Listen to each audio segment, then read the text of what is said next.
Hey guys, it's Drew Kuhlmann. I believe one of the biggest misconceptions about eXp Realty is the collaboration. Now, I cannot speak for eXp Realty as a whole. I can tell you about my experience. I've been with them since October.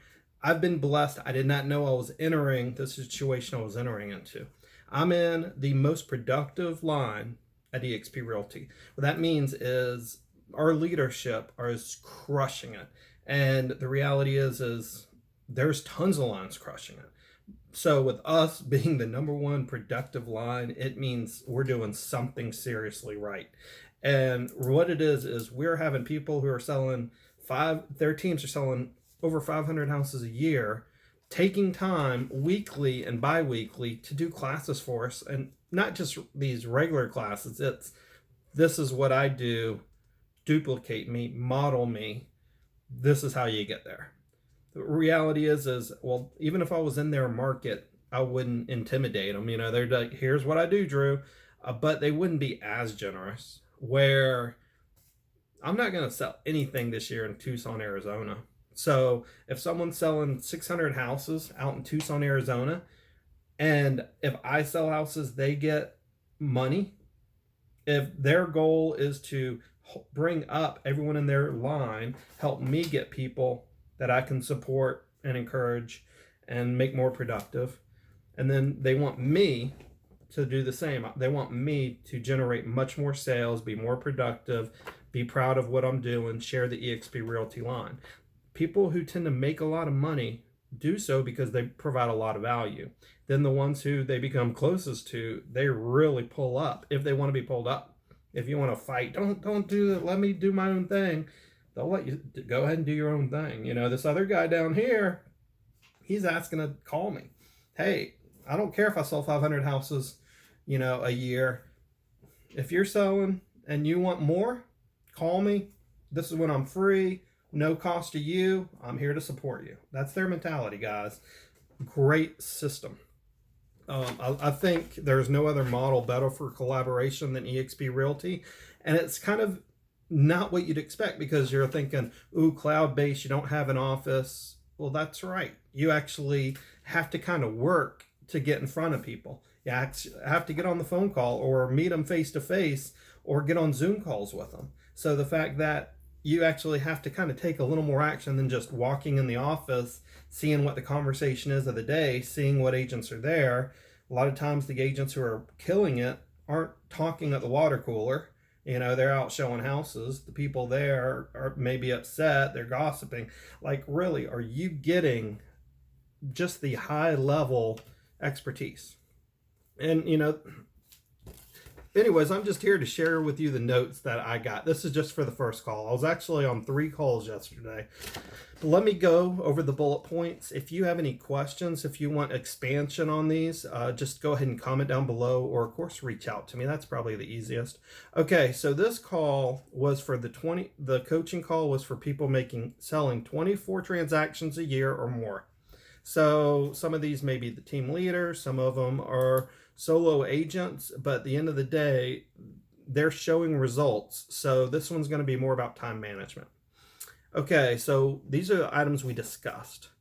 Hiring others for non-dollar producing activities. So we're always hearing about that. We went into more about showing assistants, some of the different methods of how to pay them and strategies.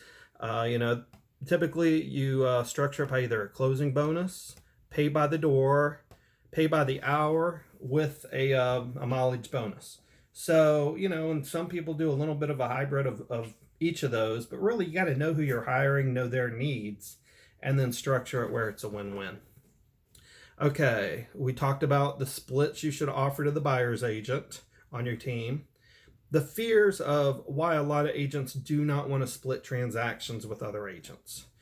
I like this one. This was one of those kind of rants with, there's one guy who's on the call. He's in my business line. I mean, they all were, but he's a little bit closer to where I'm at. So I'm on more of his calls. But he kind of just went off on a tangent. And when he goes on a tangent, he spouts just great stuff. But, I love the fact he was telling me he was telling all of us how he's burned through a lot of buyer's agents because, you know, he does expect a lot. He's like, we're here to produce, we're here to grow.